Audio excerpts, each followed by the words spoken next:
Welcome to the Takeoff Podcast, the go-to construction podcast for construction professionals seeking inspiration, education, or motivation for the next steps in their career. Each Monday, you'll be joined by me, Mick Donaghy, Managing Director of GEDON Executive Recruitment and a respected name from the industry. A construction leader, a business owner, or someone in the thick of the action. The whole premise of this podcast is for you to get something from it. An idea, a connection, a mentor, whatever it is, I hope you get it. And I hope you enjoy the show. Without further ado, let's get into it. Right, guys, I'm answering some of your questions today. I have this question from an individual. We'll keep it confidential, the name for now.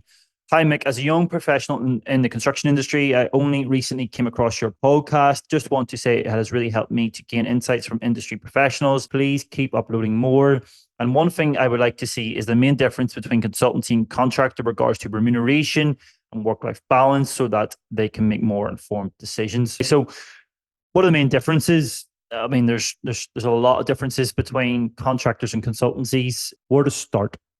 I would say as a young professional, the best place to start is with a contractor. The main reason, when you end up developing your career towards a consultancy, you tend to find that you have more respect and you have more technical knowledge, more experience working on projects, more experience delivering projects than you would get if you start with a consultancy. So you typically, as a contractor or working for a main contractor, subcontractor, whatever it might be, you will have been on the ground. You will have effectively been in the mix of digging trenches, building, hospitals, building roads, whatever it might be. You've seen the challenges with material, with talent shortages, with complexities in contracts, with so many different areas of the market. You will have seen that hands-on and face-to-face. Whereas a consultancy, you're like 2 or 3 layers removed from the actual issue at hand. So if you start off your career in a contractor and end up moving towards a consultancy, you're just far more valuable. Very, very simply to you, contractors never want to hire people from consultancies. I'm generalizing here, but I would say about 80% of the time. But consultancies always want to hire people from contractors, but generally can't afford it. So that would be the main thing I think that you would need to consider. Right, guys, so I'm absolutely pumped to say the Takeoff Podcast is proud to be sponsored by RIB Software, the company behind some of the leading estimating software in the entire planet, including Costex, Candy, CX, and more. So firstly, if you didn't know, RIB are a powerhouse at providing innovative software solutions to the construction and engineering markets. They have over 500,000 users globally, are known universally as a solution provider for your entire project lifecycle, from planning to construction and beyond. RIB solutions help to ultimately connect people, processes, and data, so your project comes within budget, on time, and to the quality desired, all whilst reducing your business's carbon footprint.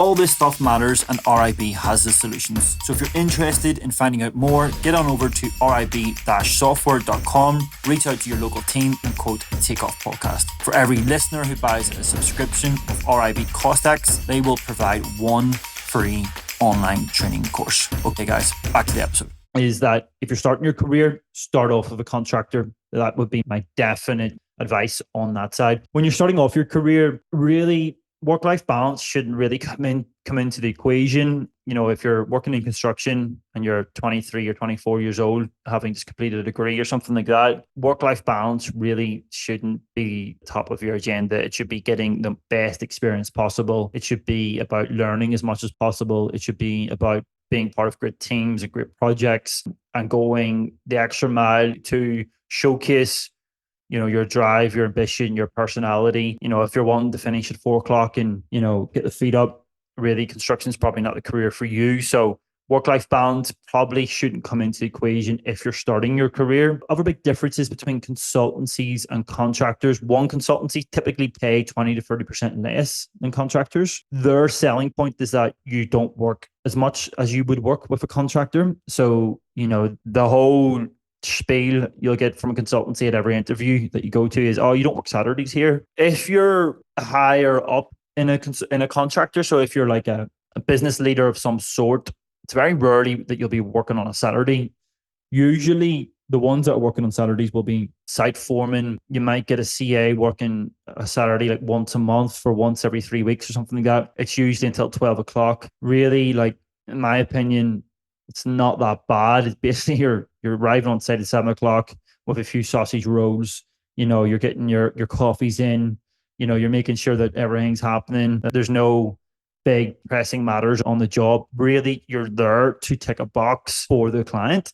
That is kind of what you're there for. You're just managing, a skeleton crew, and you're not really doing too much. But consultancies will say, oh, you're going to be under the pump 12, 15 hours a day, blah, blah, blah. And it's true to some extent. With a contractor, you're probably expected to start or to at least be available from 7 a.m. in the morning, probably through to 5:30, 6 o'clock at night. Again, I have struggles with this because, guys, I'm interrupting this podcast today to give you some information as to what I actually do every single day. So I own and operate a business called GEDON Executive Recruitment. We're a specialist boutique recruitment company, and we specialize purely in the pre-construction and commercial construction markets globally. We're really well known and respected for our work in estimating, cost management, quantity surveying, and contract administration. Because we're hyper niche, we don't have millions of candidates. We don't really even have thousands, but more times than not, we have the right candidate for the right job at the right time. Unlike a lot of recruitment agents out there, we are super experienced in what we do. We understand the market, we understand what makes our clients tick and our candidates tick too. Each and every single assignment we work on undergoes an extensive executive search process. It's robust and it works 100% of the time. We've also got a team of 5 researchers who map our markets out globally within our niche. They're amazing. They allow us to work fast, which saves our clients time and money too. So if you're interested in our process, drop us a message. Now back to the episode. Chose to work in construction, and really construction is just one of those industries that you just kind of have to muck in and to realize that programs are really tight. If you get a call that you have to answer it, you'll only go so far in construction if you work for a consultancy or a contractor if you're not willing to pick up the phone to do those little small jobs outside of your job description. But yeah, consultancies pay less. You do get more work-life balance in terms of the pressure isn't as intense as you would have with a contractor. Intensity is like, on the go, constant,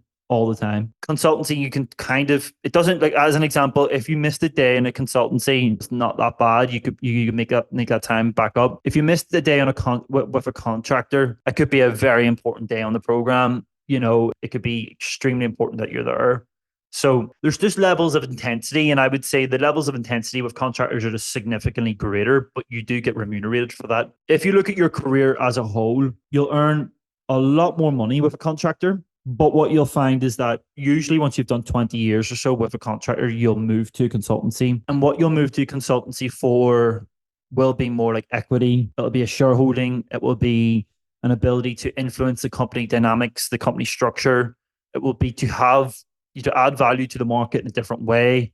It will be to learn, to take what you've learned over the last 30 years and to put that into practice, for the client as such, as opposed to for the contractor. You usually do see that quite often. But again, that's because you've become so valuable to that business over that 20 to 30 years of experience that, you are able to go into those types of positions and demand the likes of an equity, shareholding, an ability to put a strategy into a business or a business case or something like that. There are a lot of differences. I would say the benefits of consultancy would be, if you have a family, consultancy is probably better because you do have a lot less like day-to-day intensity. And when you do have a family, you are probably things are a bit more erratic, like all of a sudden you get a phone call and, little Bobby's banged his head at nursery and, you gotta pick Bobby up, like, and the contractor's like, oh, well, we've got a client visit here in 2 hours and, there's a walk around and, all this sort of stuff. So there's an intensity there that it's not that person, that mother or father can't work with that pressure. It's just like, do you want that pressure? So if you have a family, consultancy's better. If you're the type of person who's like, oh, I want to work 1 or 2 days a week from home, you're unlikely to get that at a contractor in any way. You'll probably get that at a consultancy. to some extent. And even consultancies can be a bit more push back on that, but you probably will get more likely to get it. Salaries are, once you get to a certain level, put it this way, if you're a junior CA and you're a junior QS, there could be 50K of a difference in salary. And a junior CA at a Lendlease or an Adco or something like that could be on 120. A junior QS could be at 75 to 80K. So like there's a significant difference there. What I typically find is that most QSs get bored and want to move into the post-contract side. So that's like, cost management, contract management, and they struggle to go from, like a TNT into tier 1, tier 2 construction company. As I said at the beginning, contractors don't want the consultancy people. They want contractor people. And a big part of this is just how they're perceived to the market. They're perceived to the market as being, like, I should have said, I mean, they're perceived the market as being soft, as being, snowflakey, as being, just a bit brittle. I'm just saying what contractors think.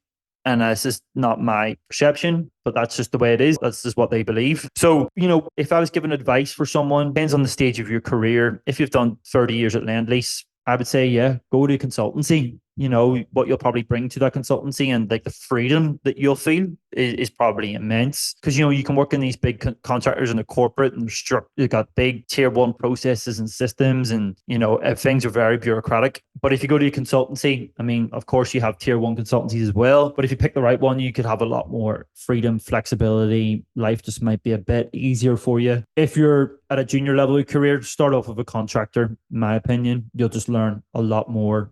And you'll be a lot more valuable to consultancies further down the line. And then you've just got to decide what the pathway you want to go. The pathway of a consultancy is probably deemed a bit more there's a bit more for professionalism. You're probably, if you're more interested in professional development, like going through different courses, whether that's, degrees in, arbitration, masters in construction law, if you want to do different things like that add to your career, I would say do that if you're in a consultancy. I wouldn't bother doing it if you're in a contractor. I have never once had a job description for a contractor where they've said, hey, they need to be a member of the Australian Institute of Quantity Surveyor. They need to have a degree in construction law. They need to have this or need to have that. It's just very, very, very rarely what contractors are about. Contractors are about technical knowledge and personality and network and communication skills and leadership qualities. That's what's important to a contractor. With a consultancy, because you're selling yourself into a client, it's all about professionalism, qualifications, memberships of different institutions, your network, who what business that you can bring in, all of that stuff. So there's pros and cons to each of these. But if you're money hungry, go contractor side. If you're a bit more flexible hungry, if that makes sense, and probably go consultancy side. Before you go today, guys, I'm just going to ask you to do one thing. Can you please go to Apple right now or Spotify right now and just give us those 5 stars? Hit that 5-star button. It makes such a difference you wouldn't believe. The whole idea of this show is to inspire, educate and motivate our listeners, and we only do that if we're getting the best guests. The best guests want to see data, they want to see information, they want to see how many listeners that we get, and so all of this stuff is really, really important. So if you can just literally go and do that today, if you enjoy the show, just go and hit that 5-star button. It makes such a difference. I hope you've enjoyed the show. We're going to continue to push this out there every Monday. So if you can, hit that 5-star button. And if you can't, even share it with a friend. Go on to WhatsApp, flick it on to your crew. Guys, thank you so much for listening. On to next week.